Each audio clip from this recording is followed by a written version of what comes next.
जो बहुत दिनों की चाहत भारतीय जनता पार्टी की थी कि येन केन प्रकारेण आपका कर्नाटका मॉडल, मध्य प्रदेश मॉडल के बाद पहले तो राजस्थान में उनकी भद्द पिट गई और उसके बाद उनका अगला जो निशाना था वो झारखंड ही था। मुझे तो बड़ा आश्चर्य होता है, भारतीय जनता पार्टी के जो सबसे सीनियर विधायक हैं, इस राज्य के मंत्री भी रहे हैं, विधानसभा अध्यक्ष भी रहे हैं, उनका एक बयान आ जाए कि हम लोग यदि विधायकों को खरीदने के लिए आएंगे तो पकड़े थोड़ी जाएंगे, कोई हमें पकड़ थोड़ी पाएगा। इसका मतलब कितने पारंगत है लोग, किस तरह से लोगों की ट्रेनिंग हुई है कि जहां जाते हैं वहां पकड़े नहीं जाते। ये उनका ही स्वीकारोक्ति और साथ साथ जो अभी तक प्रारंभिक बातें, क्योंकि अभी तो पुलिस की जांच चल रही है, पुलिस ही बेहतर बता पाएगी कि जो गिरफ्त में आए लोग हैं उन लोगों का मंशा क्या था। मंशा कुछ भी रहे, मैं एक बात स्पष्ट कर दूं, ना झारखंड की जनता बिकाऊ है, ना लोकतांत्रिक तरीके से चुने हुए झारखंड मुक्ति मोर्चा, भारतीय राष्ट्रीय कांग्रेस, आरजेडी और हमारे सहयोगी अन्य विधायक, वो भी बिकाऊ नहीं। इसलिए ये राज्य सरकार 5 साल का टिकाऊ सरकार, इस स्थिर सरकार को अस्थिर करने की एक बहुत बड़ी साजिश रची गई। हम लोगों को पहले से ही कुछ अंदाजा था, लोगों को लगने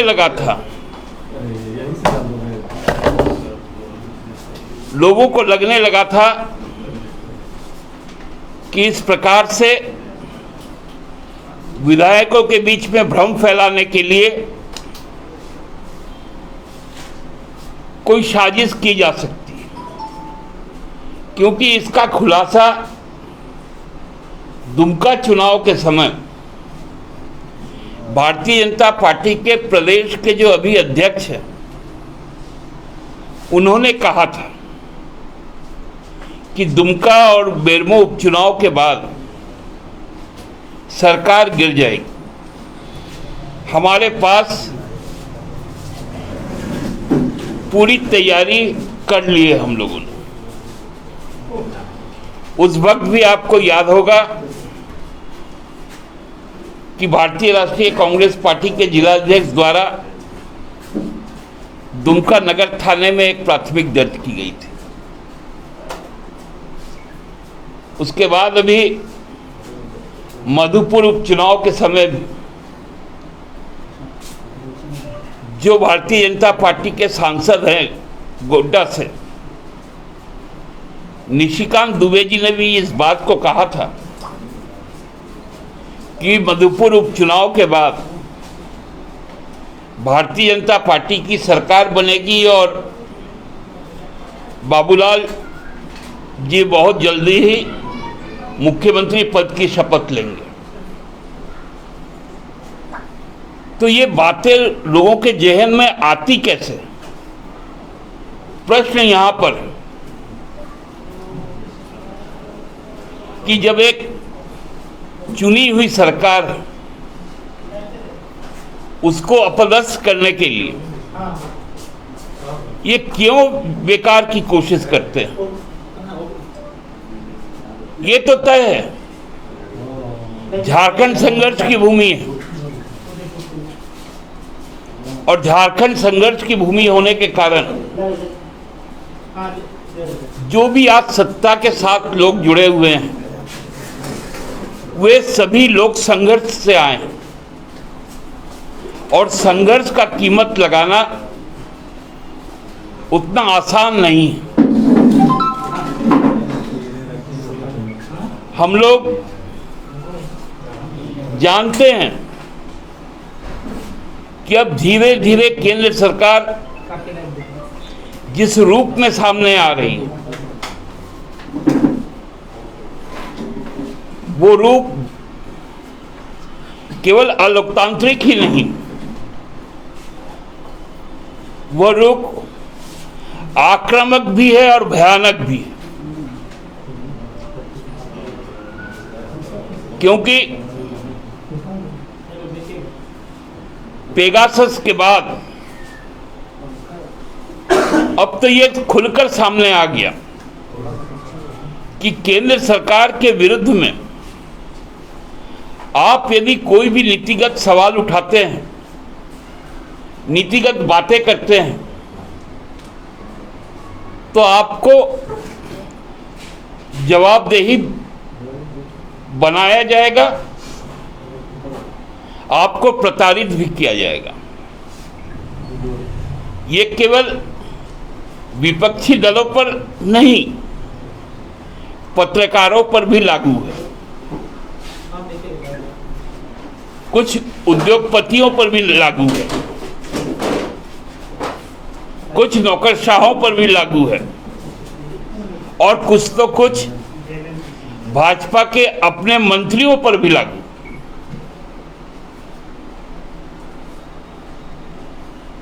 रांची पुलिस ने जो अभी तक बातें बताई हैं, देखिए सीपी सिंह जी की बात को ही लेकर यदि हम चले तो जब होटलों में छापा पड़ा तो यदि सब कुछ सही रहता तो ये सामान छोड़ के भागने की जल्दी क्यों रहती?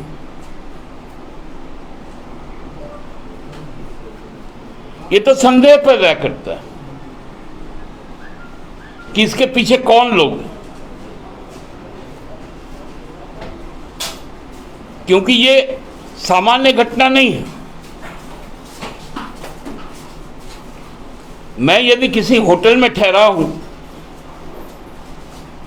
और मेरी मंशा बहुत साफ है तो पुलिस आए चाहे मिलिट्री आए, मैं भागूंगा क्यों? यही तो संदेह का कारण है कि कुछ लोग भाग गए, कुछ लोग भाग नहीं पाए और सब कुछ छोड़कर भागे।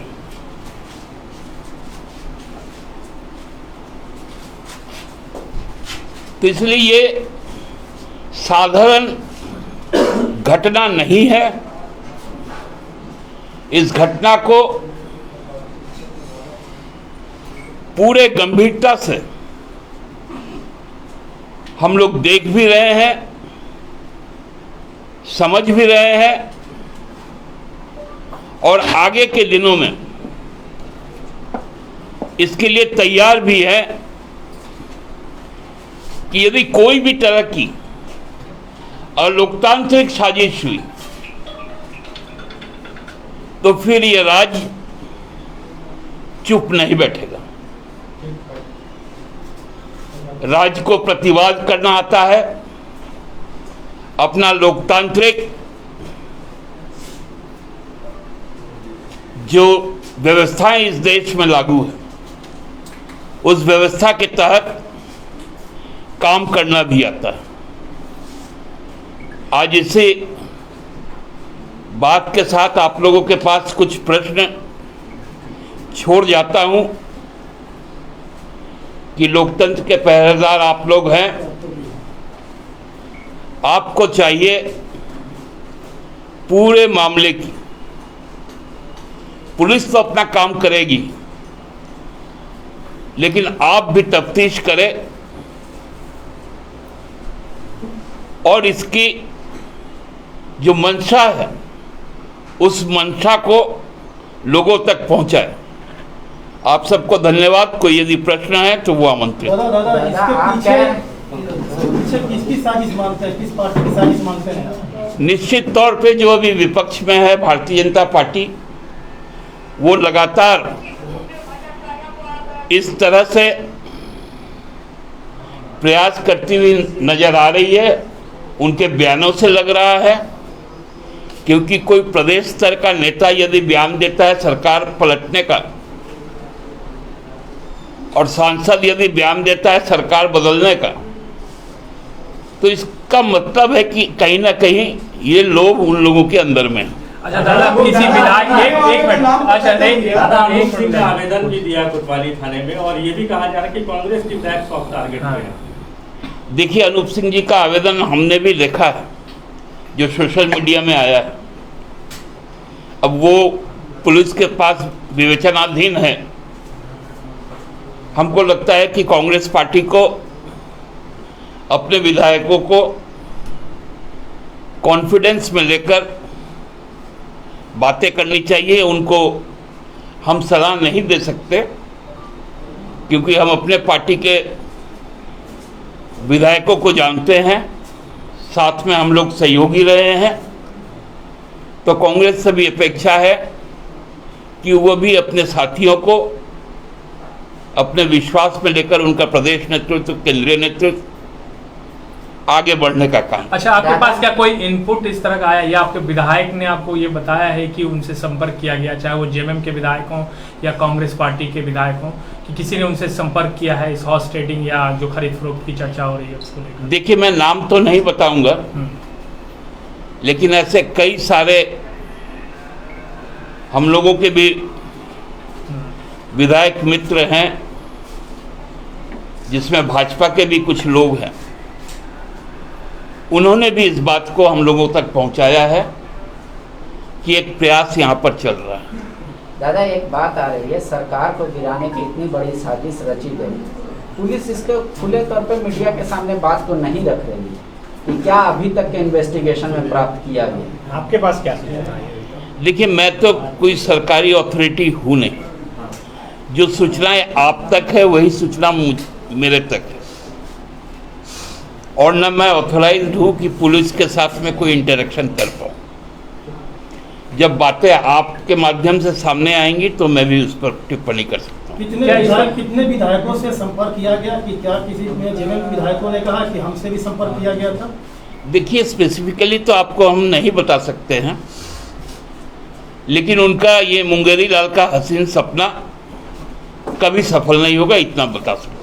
दादा, झारखंड में इतिहास रहा है विधायकों का बिकने का, कई बार इसको साबित भी किया जा चुका है। और चाहे वो राज्यसभा का चुनाव हो या जब रघुवर दास की सरकार बन रही थी उस समय आप लोग कई बार आरोप किए।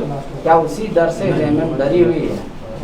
भैया, वो साल दूसरा था, ये साल दूसरा है। अच्छा, क्या जेएमएम और कांग्रेस इसको लेकर कोई अलग रणनीति अपनाई? क्योंकि ये आप लोगों से लगातार संपर्क करने की बात आप जैसा बता रहे हैं, विधायकों से संपर्क किया जा रहा है या उनको प्रलोभन देने की कोशिश की जा रही है। आप लोग अपने स्तर पर इससे बचने के लिए क्या करेंगे? मतलब क्या? देखिए, हमारा तो हमारे विधायक दल का संवाद हमेशा सक्रिय है। हमारे विधायकगण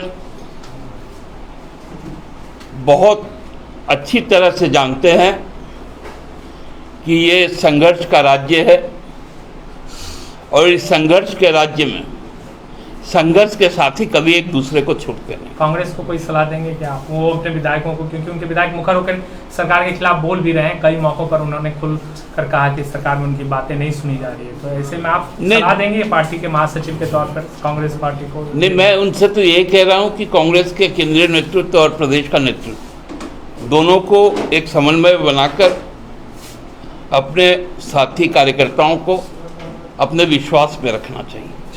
क्या आपको डर लग रहा है कि कांग्रेस के विधायक टूट सकते हैं? जो आप सलाह जो आप बोल रहे हैं कि टूट सकते हैं कांग्रेस विधायक? डर लगता तो हम झारखंड छोड़ के भाग जाते, आश्चर्य रहते आप लोग के सामने। अच्छा दादा, आपने कहा कि इस बार जो है जेएमएम कोई भी और लोकतांत्रिक काम होगा तो चुप नहीं रहेगा। इससे मतलब साफ लग रहा है कि आप लोगों को भी अंदेशा है कि कई विधायकों तक पैसा पहुंच चुका है। नहीं, देखिए, हम लोग अलोकतांत्रिक काम का विरोध करना जानते हैं। हमने कहा कि हमको प्रतिवाद की भाषा आती है। अब जिनके पास पैसा ज़्यादा है, किसी को दे दिए हो, कोई रख लिया हो, तो नहीं बता पाएंगे, लेकिन हमको नहीं लगता है, और खासकर भारतीय जनता पार्टी के लोग तो ठोक बजाकर काम करते हैं। पैसा लेने के पहले बाबूलाल जी ही दिखाए थे एक तो चिट्ठी आप लोगों को, किसको 2 करोड़ मिला, किसको 1 करोड़ मिला, तो लोग लिखित उखित भी रखते हैं। तो अब देखिए उन लोगों का वो चिट्ठी है, यदि कोई नया चिट्ठी सामने आता है तो बता पाएंगे। आखिरी में पुलिस स्तर पे कोई जानकारी मिली है जो लोग पकड़े गए उनके बारे में? ये किसी से कनेक्शन या किसी राजनीतिक दल से जुड़े हुए हैं वो जो लोग अरेस्ट हुए हैं? हमने कहा कि पुलिस की जो जानकारी आप तक है वही जानकारी मुझ तक है। धन्यवाद दादा।